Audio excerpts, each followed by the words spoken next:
no, it's after the start of the quarter. Is it too late for OKRs? So that's a really good question.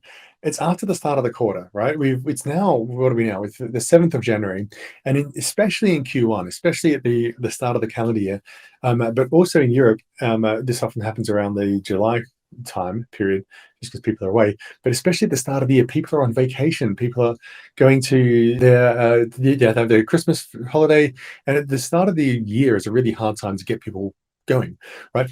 And the end of the year is a really hard time to set up your OKRs. So very many companies end up scrambling in January to set OKRs and communicate them and then launch the quarter.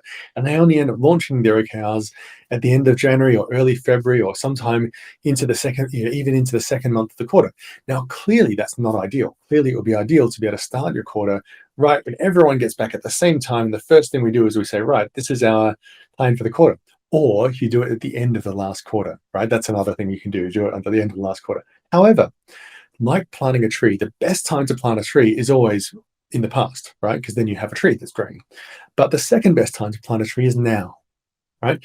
So the second best time to do OKRs is now, whatever's going on here. Sure, if it's towards the end of a quarter, you don't want to sort of say, hey, it's mid-March, let's set OKRs to be completed by the end of March for this quarter. That just doesn't make sense. May as well look at the next quarter now. Yeah, let's start them now. Let's communicate what's important for our business in the next period. We don't have to have calendar quarters.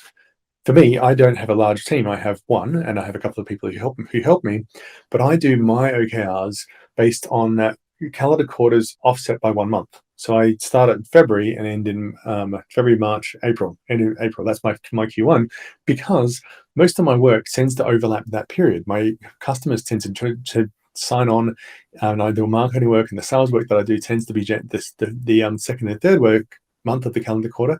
Then we get stuck into OKRs, and we're doing that launch over the end of the calendar quarter. So I don't want to go through thinking about my goals while I'm also thinking about my customers' goals. I need to think about my customers' goals, then finish that off, and then think about my goals. So I shift my quarter around. I know of another company that they do 4-month quarters. Basically, now how's it work? I think it's January, February, March, and then they have 1 month off to sort of think about what their next quarter is. Then they do that's April, then they do May, June, July, and then they have a month off in August because they're French, and they have the summer holiday. And during that month, they also plan their next quarter, and then they do August, September, October, November, and then they take December to plan the next year. And so they basically have three-month quarters through the year, and then they have those 3 extra months that they sort of distribute around as gaps to do planning.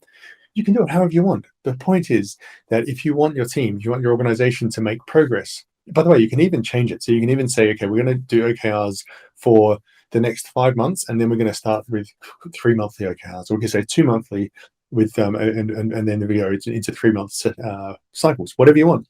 But the point is that you want to make sure that at some point in time, we said to our team, the next X months, the next period of time, we're going to be working on these things. These are the most important things, and this is how we define success. It's after the start of quarter. Is it too late for OKRs? No, it's not. It's ideal to do it differently, but it's not too late. It's never too late. You can start now and just look towards the future. What's the most important thing now for the next period of time?